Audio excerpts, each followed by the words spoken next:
In this video, what I want to do is go ahead and cover how to actually load the static mesh that we're going to use for the barricade defined in here into memory and actually use it. But before I do that, I want to give a kind of a brief overview as to why we are even doing it this way. So for example, what I'm going to do is I'm going to select this, main door static mesh, grab the static mesh and plug it into the data asset barricade. So a couple things we want to look at here is I'm going to also make a new data asset and just give it a DA underscore example. And inside of that, let's go ahead and add a static mesh. So not a static mesh component, but an actual static mesh right here as a object reference. And we'll just make a, not sure why it shrunk down there, a new data asset off of DA underscore example. I probably should have named that PDA underscore example, but hard ref example is what I'll call it. So I'm going to load this one up and do the exact same thing. Use sm underscore main door for the mesh. So hard ref example and the barricade example both have sm underscore main door as their static mesh. Now, if we look at the hard ref example, go to the size map, you can see the overall size on disk is just shy, well, we'll just say 90 megabytes. So as you can see, it contains the main door, which is, 99-ish percent of, well, a little less than that, percent of the size of this asset, which in turn, because it contains the materials used in that used in that mesh. So as you can see, here we have the master material. So anything it has in conjunction with, the textures that are being used, such as the rusty metal. There's some for wood in here somewhere, probably. I can't exactly remember. But as you can kind of see, it has a large size. Now, if I was to go to the temp barricade, which is ours, and look at the size map, you can see we're at, I don't know what percentage smaller, but it is drastically smaller. And the reason being, has to be loaded into memory. So anytime that this, this data asset, the hard drive example, is used, this is being loaded into memory in conjunction. So this has a reference to the asset itself in memory. This, the soft pointer, has a basically just the path to the asset instead. So since it has the path, we don't have direct access to the asset. But what we do have is access to the path that we can use to load the asset. So anytime we want to use this, we can load it asynchronously behind the scenes off the game thread so it's not blocking it. And once it's finished loading, we can then use it like we would any other, static mesh. So with that said, let's go. Well, I'm going to go ahead and delete these two as they are not needed. And we're going to work on that loading portion. So what we can do is go to our barricade.h and we need to figure out where do we want this to run. So for example, anytime we are going to say move this around like this, it's going to fire the construction script, which the C++ version is on construction. And anytime we would make an edit to the properties, it would fire post properties initialized or something like that, or post initialized properties. I can't remember. But in our case, we're going to use the on construction. So we're going to override on construction like so and do it right in here. So what we want to check first is if the barricade data is in fact valid, we want to grab the asset manager. So u asset manager ::get, because it is, I believe, a singleton, and this will just fetch it for us. So let's go ahead and include the asset manager. So include engine asset manager.h. And off the asset manager, we can do a load primary asset.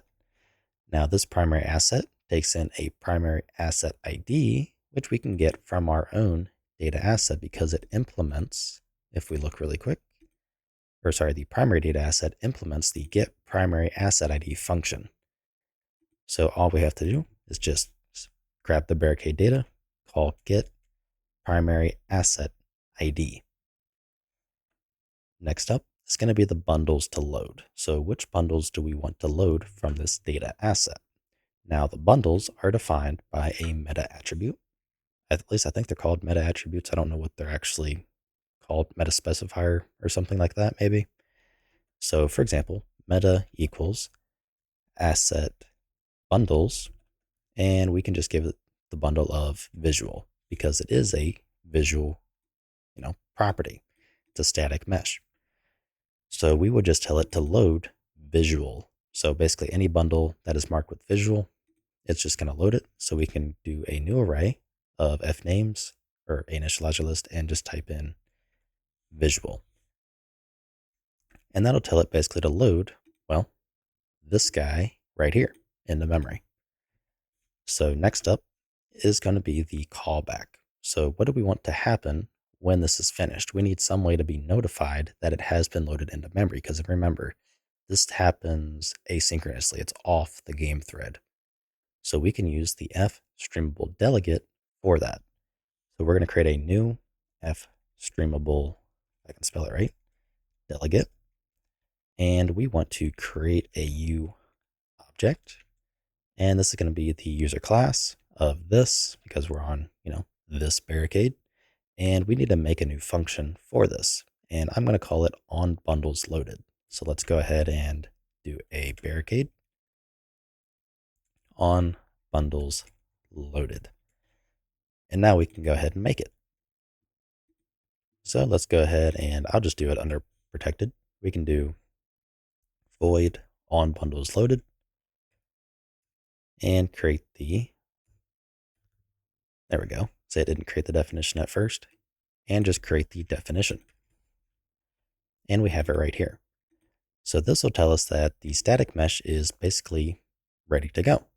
So what we can do is, I don't think we're going to use the skeletal mesh, but there's the possibility. So for the time being, we're just going to focus entirely on, it being a static mesh. And I do want to store access to this mesh. So I'm going to make a U property like so. It's not going to be edit anywhere. It's going to be visible anywhere. And we don't want to expose it on spawn.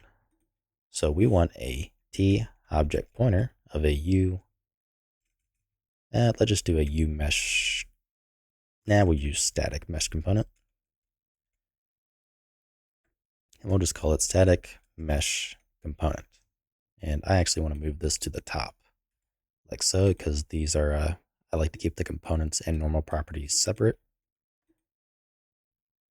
So back in our CPP, all we have to do is create a new static mesh component.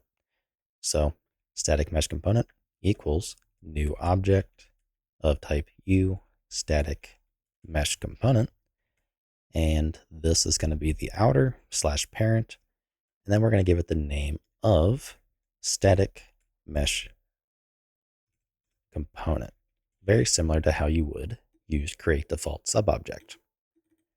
We just have to do a couple more things, and those are very simple. So first off, we want to go ahead and set up attachment so that way it follows the root component. And we also need to register the component, and that's it. Now we just want to set the mesh. So set static mesh, and we are going to use Barricade data. Not sure why it defaulted to Barricade mesh, which doesn't exist. We want to grab the static mesh dot get, and that'll take care of it. Now there is a possibility of a crash if we don't set the static mesh, but we have the data asset set. So we want to wrap this in a check. So if Barricade data static mesh dot is valid. So if it is valid, we simply create the static mesh component. Let's go ahead and close that down. We create the static mesh component. We set the static mesh. We set the attachment up, and we register it. Now, order of operations, this does not matter. This does not have to happen here. This could happen after we register. It's just personal, whatever you feel like doing. So we're going to go ahead, compile, and launch. And in theory, we should be good to go. All right. And as we go back into the editor, we can actually see the door mesh is already here. So we can delete the cube and load this back up, and we are good to go. So now when I hit play, as you can see, we get the interaction message and all that kind of stuff. And then if I go to the data asset, which is right here, and change this to the main room rubble, you can see it doesn't actually change until I move it, in which case on construction runs again and it updates. So we're going to put that back to the door, save, lift it back up, and we are pretty much good to go. So I'm just going to replace this door with it. So I'm going to go ahead and just copy the location and delete it. Then go to our constructed door, paste the location in, and rotate it by 90. And we now have our barricade. So it's as simple as that. So now we have our barricade defined by our data and being constructed by it. So that's going to be all for this video, and we're going to expand upon this in the next one and actually get, our interaction logic and stuff like that in. So I will see you then. If you like what I'm doing and you want to help support me, a link to my Patreon is in the description below, where you can also get early access to this entire series.